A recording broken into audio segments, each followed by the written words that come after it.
Today we are going to learn a new concept, which is the proportion.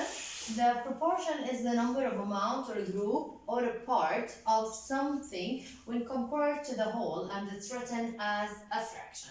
So we are going to write a new fraction which contains both numerator and denominator, where the numerator going to be the group or a part, and the denominator going to be the whole amount. So, example, a plate contains 1 green apple and 3 red apples. What is the proportion of green apples to the proportion of green apples? As we say that the proportion going to be written as a fraction, so this is the fraction line, where the numerator going to be the item that we are asking for, which is the green apple. How many green apple I have? I have 1 green apple. The denominator going to be the whole, because we are going to compare the part to the whole. What is the whole? 1 plus 3, which is 4. So the proportion of the green apples is 1/4. What is the proportion of the red apples? How many red apples I have? I have 3 red apples. So 3, 2. How many whole apples, or how many apples contains in the plate? Actually, the plate contains 4 apples, so 3, 2, 4. What if we have 2 plates? How many green apples? 1 plate have 1 green apple, so 2 plates will contain 2 green apples.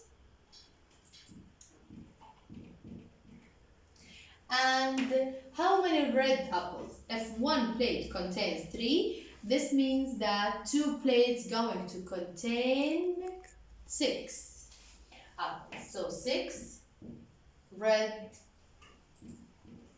apples.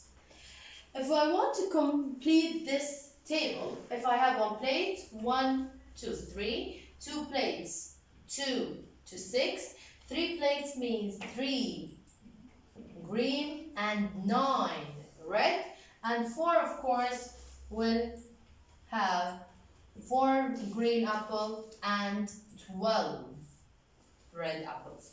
So if you take a look here, each time we add 1 apple only, 1 green apple only, and here we add each time 3 red apples, because each plate contains 1 green and 3 red. This is what we call it directly proportion. What the means of directly proportion? It's increasing directly by adding each time a plate. Actually, the second example here, an omelet recipe that serves 6 children uses 12 eggs. How many eggs are needed to serve 8 children? In this kind of questions, we need to know the portion of each child. So the total amount of eggs that we have, which is 12, I will divide it into how many children it will serve. So I will divide it by 6 children. So each child will get 2 eggs. What about a child? I will take this 2, because this is for 1 child. 2 times 8 children equal 16 eggs needed. So to serve 8 children, we need 16 eggs.